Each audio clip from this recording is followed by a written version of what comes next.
Namaste. Hi, I'm Annie Carpenter. Welcome to this week's Terra Flow session.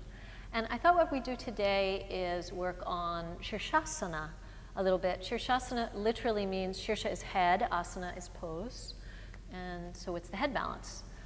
There are lots and lots of different variations on head balance, and today we'll do the one that I think is most appropriate for most people to start with. It's not necessarily the most fun, but I think it's a really good one to have in your practice for a few years before you start trying some of the other ones. And the difference between the different head balances is mostly how much weight is actually borne on the head versus how much weight is borne in the arms and shoulders.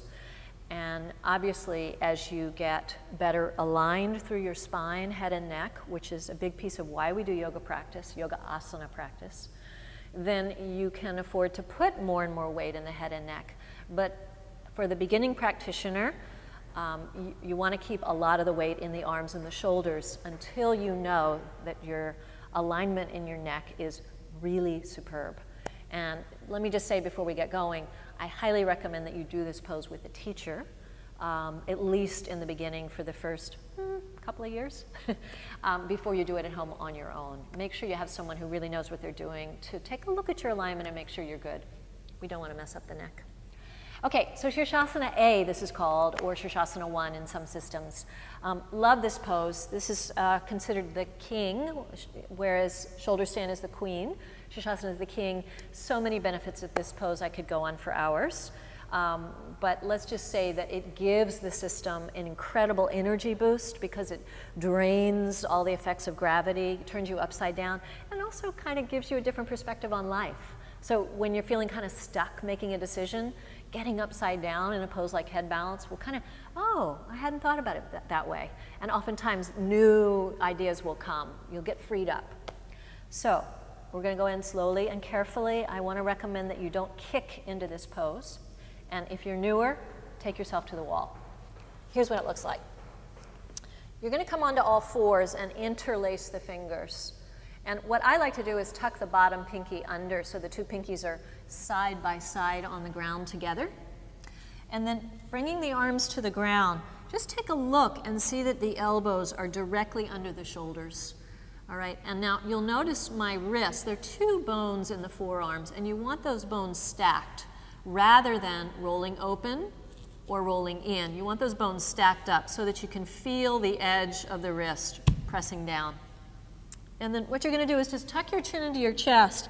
Take a moment and find the right place for the crown of the head. All right, you might have to get your hair out of the way. Okay, and then give that push here. Press down and do it a couple of times. Notice how I'm picking my head up. My head is free, so I'm strong enough to hold myself up. Then we're going to go into dolphin. Walk the feet in a little bit. And now just notice how much weight is on your head and push down through those arms. And to open the upper back, you want to roll the arms so the upper outer arms are rolling back. That'll widen the shoulders and the shoulder blades. And then just very lightly place the head to the floor. And see how this feels. If you can hold this for a little while, then maybe you're ready to go up. But if that fatigues you, if you've had enough after, I don't know, 5 or 10 breaths, then do dolphin, every day for several months and build up some strength before you go all the way up. All right. When you're ready to go up, again, check your foundation. This is key. Tuck the chin in. Find the very crown of your head. Walk your feet in. Now you're going to go really slow here. Just bring one heel up to your butt. And then just start transferring the weight. Notice how I'm rolling up on the toes. Rather than kicking, I'm just lifting up and bring the other heel into the butt. Recommit to your foundation. Push down through the forearms, lift the shoulder blades up, bring the heels up. Now if I'm at the wall, I've got my feet on the wall here for balance, and then I'm just going to slide the legs up the wall. Lifting up through the heels, press down through the forearms. Now you got to work your belly. See how I'm a little bit in a back bend here? Pull the ribs back, pull the waist back, lengthen the tailbone up. And it's sometimes helpful to separate the legs a little and turn the legs in a little. Roll the inner thighs back. Then you're going to be able to lift the tailbone up and then bring your feet back together. So this is Sirsasana. You have to keep returning to the foundation, pushing down through the forearms, lifting up, and then breathing and breathing and breathing. When you're ready to come down, we're going to come down the same way. You're going to bring both heels to your butt. Keep pushing down through the forearms. You're going to bring your knees into your chest. You can do one at a time. That's definitely easier. And then very slowly with control, you're going to start to lower the toes to the floor, bringing the weight onto the feet, tucking the feet, sitting back on your heels, and resting in the child's pose.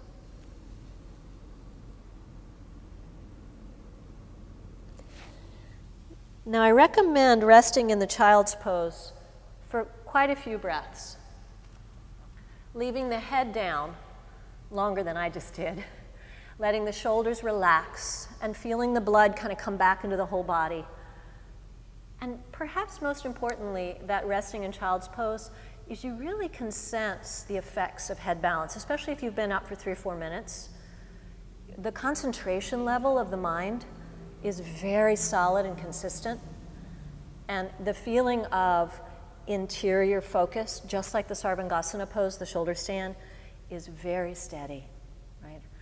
So not only are we building strength and getting good alignment, but we really are shifting ourselves from the physical practice of asana that we love, and without even saying, oh, I'm meditating now, we're learning to focus, to concentrate, to bring everything into that single pointed focus, which in yoga we call ekagrata.